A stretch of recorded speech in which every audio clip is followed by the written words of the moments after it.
Right. Go ahead and introduce yourself, who you help, and how you help them. I am Francine Juhlin, and I like to think of myself as the warrior princess of personal change. And I'm also known as Princess Francy, who is my inner child and the characters in the main character in my children's books. And I help all family members through transitions in life. Now, for the adults, that looks like people who are retiring, wanting to change jobs, maybe get out of the corporate world and into entrepreneurship.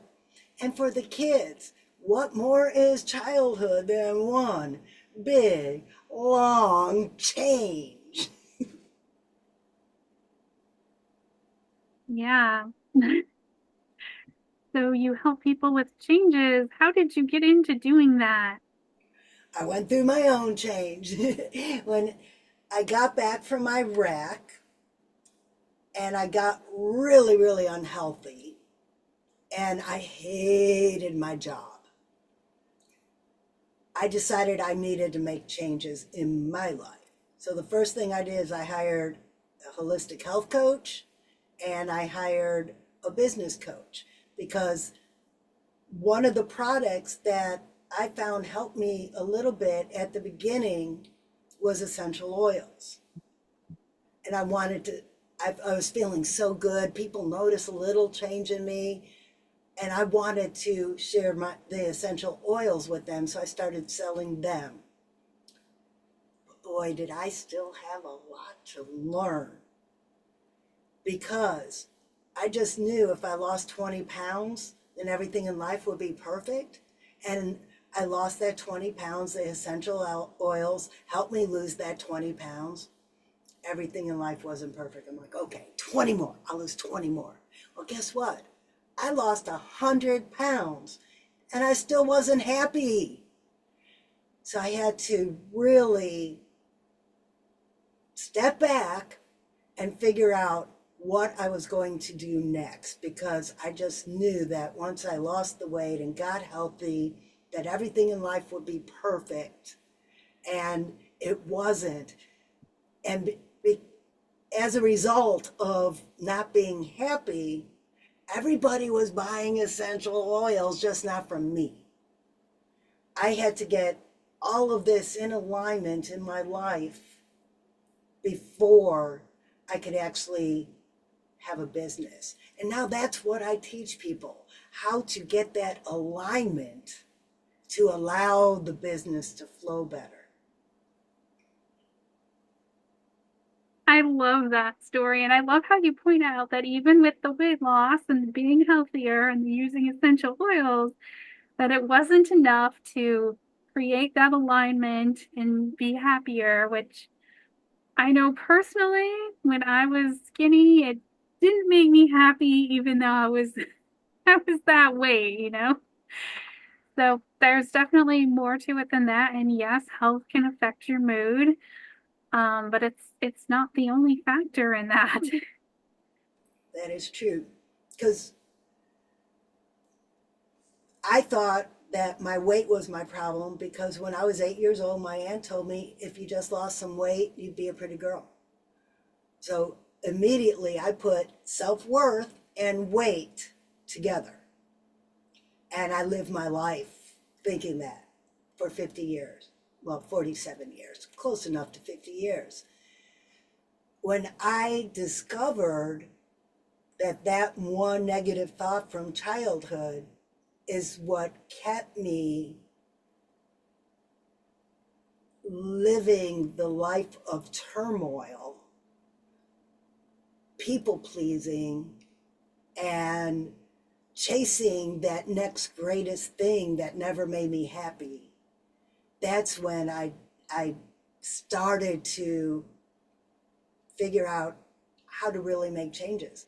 I kept collecting college degrees and certificates, thinking that one day I'm going to impress somebody and everything in life will be great. Well, I got some education, but it didn't give me that alignment that I really needed. But when I figured out that alignment and everything started falling into place, I took that education, and my education was in organizational change and change management. I took everything I learned in industry and in factories and in the government agency where I worked, and I applied that to personal change, and I developed the 6-step process of personal change. And that's what helped me overcome all of these negative beliefs that I developed Mhm. over the course of my childhood.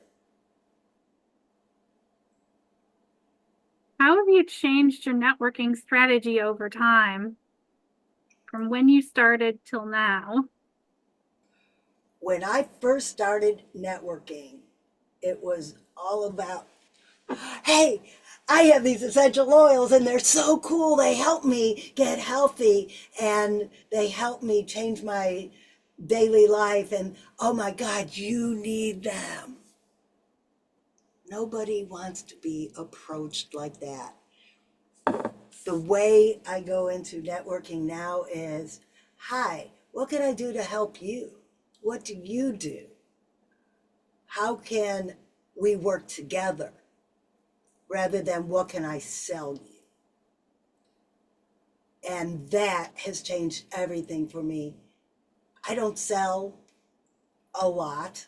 I don't even make a lot of money, but I do have collaborations. I do have people helping me. I do have a network of people that when I say I need help, they're there to help me. And through networking, I discovered that it's not all just about selling a product, that it's about having multiple streams of income. So through my networking, I take that as an opportunity to learn from all the other people in the room. So I've learned how to build a social media presence. I've learned how to build a YouTube channel. I've learned how to become an affiliate for other people's products.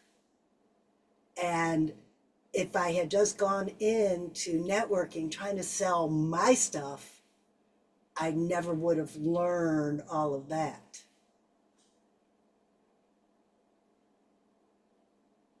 Yeah, I think that's one of the mistakes people make when they're starting out. Either they're not following up at all, like go to networking events and they don't do follow-ups at all because they don't realize they need to do them, or they do networking events and follow up and it's all about just selling and not really connecting or not really finding out what the other person might want, what they might need. Maybe they need to know about another networking event or somebody else you can introduce them to, or it might just be a small thing. So that is so important. What would you say are the best ways to get the most out of networking events? Number one, be yourself. People want to get to know you. They don't want to see that everything is right in your life. They want to see that you're messy just like they are. So be yourself. Number two, don't be afraid to put yourself out there. Step out of your comfort zone. Because if you always stay in your comfort zone, you'll never grow. So if, for instance, you don't like public speaking and you don't go to an event because you know you have to get up and speak for 30 seconds, you're selling yourself short. Or if you go to that networking event and you just sit in the back of the room and you don't get out, don't get up and tell everyone who you are, you're selling yourself short. Get out of that comfort zone. Get into places that are just a step above where you are, because if you stay in the spaces where you're on level with everyone else, you will never grow. That's great advice. Would you say you're more introverted or extroverted, and how does that affect the choices you make about networking? I am the kind of person that will sit back and read the room, making me look like I'm introverted, but I'm reading the room first because I'm an empath. I feel the energy of the room and then I act accordingly. And that comes from years of public speaking training because when I get up in front of an audience, I have to read that audience and tweak what I'm going to say based on the audience. For instance, I'm a veteran, I'm a retired veteran. If I get up in a room of 100% veterans or even majority veterans, I could use acronyms, I could use insider information, I could make fun of the other branches. But if I get in a room with three or four other veterans, I'm not going to use that insider information and exclude everybody else in the audience. So when I'm new in a networking event, I might sit back for a little bit and read the room. But once I read that room and I know who's there, watch out because I am going to entertain you. I am going to bring you out of your shell, and I am going to make sure that everybody else is having fun while we do it. Getting comfortable being uncomfortable is part of the entrepreneur skill set. What helped you get past that when things felt uncomfortable? Being uncomfortable is the only way you're going to grow and move forward. Realizing that is what made me get out of my comfort zone. For instance, I hate making phone calls. I have since I was a little kid. I'm a very visual person. Zoom was the best thing that ever happened in my life because I would much rather get on a Zoom call where I could see them. Because remember, I read people, and it's a whole lot easier when you could see them than when you're on the phone call. Because a phone call, I can't read that energy through the phone line. But to be successful in business, I have to make these phone calls. And I had to realize that I just have to be uncomfortable until I get to know the person. So once you get to know a person, you could hear the inflection in their voice and know if they're annoyed at you or know if they're listening to you, or sometimes you know that, you know what, it really doesn't matter. I just need to tell this person what I think. So I think the biggest way I get out of my comfort zone is talking to people on the phone. Or I've never been uncomfortable walking into a room as long as I could see what's going on around me because I'm a visual person. So my advice to somebody is getting out of your comfort zone. You have to figure out why you're uncomfortable in that situation. Until I figured out that I was a visual person, I didn't know why I didn't like talking on the phone. I just didn't like it. But as soon as I learned why, and that was from meditation and self-reflection and journaling, once I figured out why I was uncomfortable, then I was able to say, okay, now I understand why it is. How do I adapt to that situation?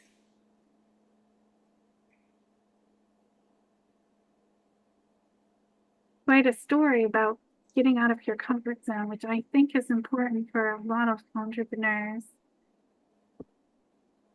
What have you found is the best way to balance networking with the other things you do in business and life so you set aside the right amount of time for it, not too much and not too little?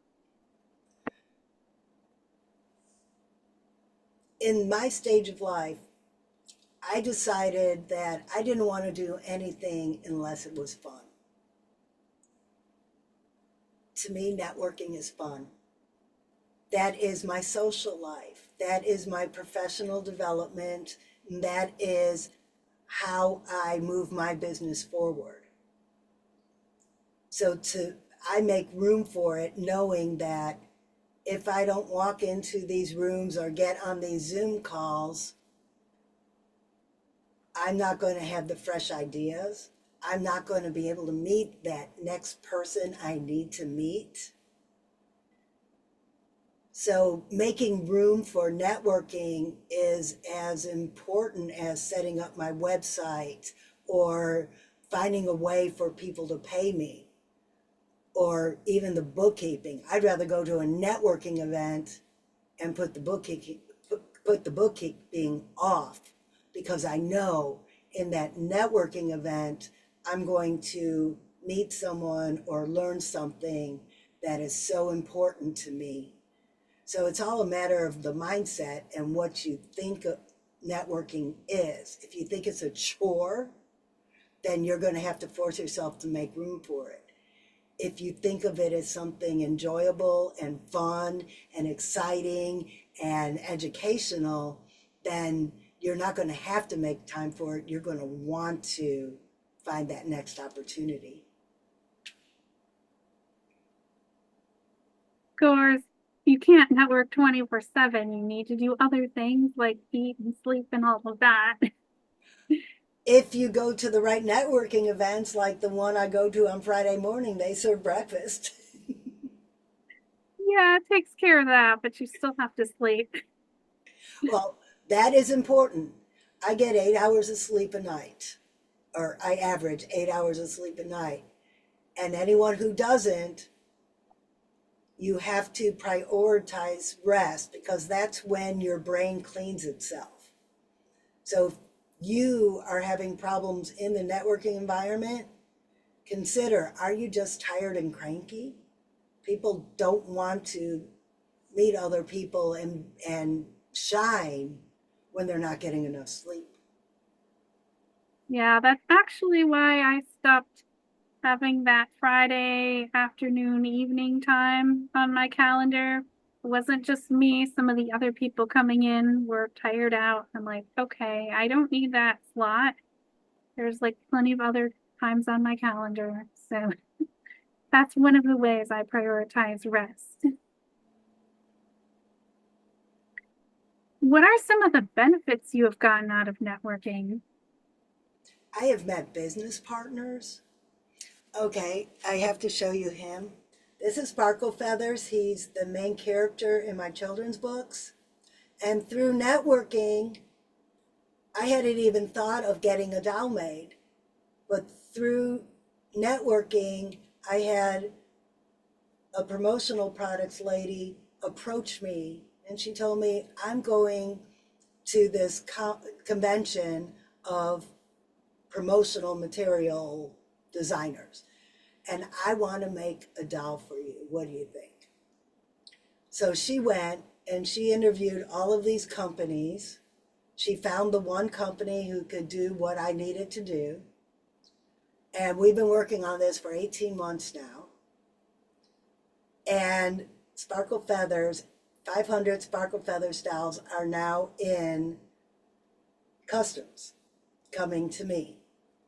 I met her in networking and she learned what I was doing in networking and we formed this relationship together and now children can get their own Sparkle Feathers doll. Does that go with a book that you wrote?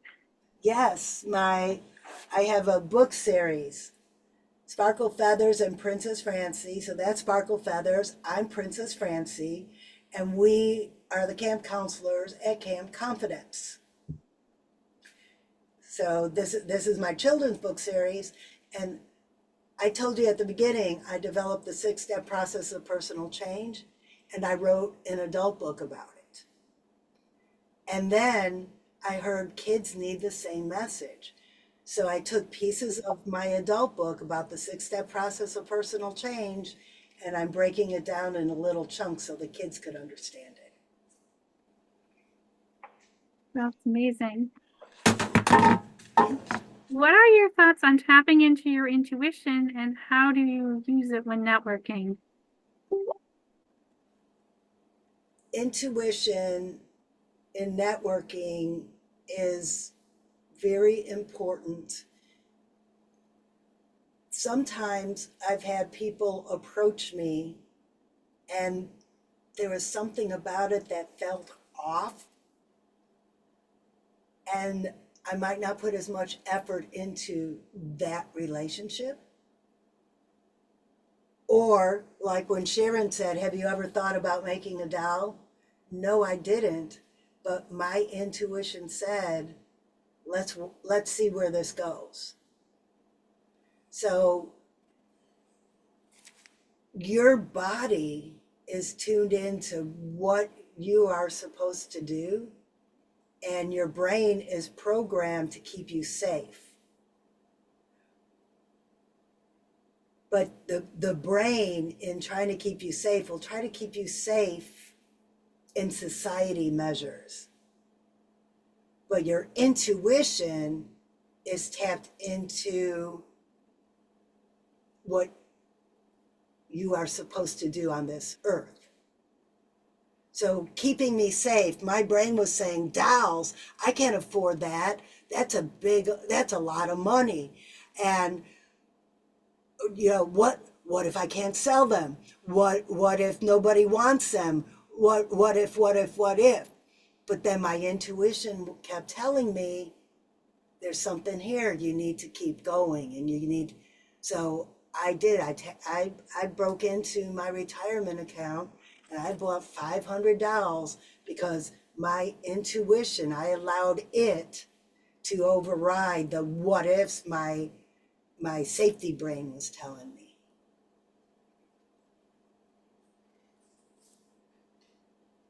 Any closing remarks or things that you wanted to add? In closing, what I'd like to say is the first step to be comfortable and in networking events, the and and really get the most benefit out of them is to understand why you're uncomfortable if you are. Forcing yourself to do something just because you think you need to do it or should do it isn't going to give you the benefit you want. If you are uncomfortable, you have to get down to the root cause of why you're uncomfortable first. I would totally agree with that. Thank you so much.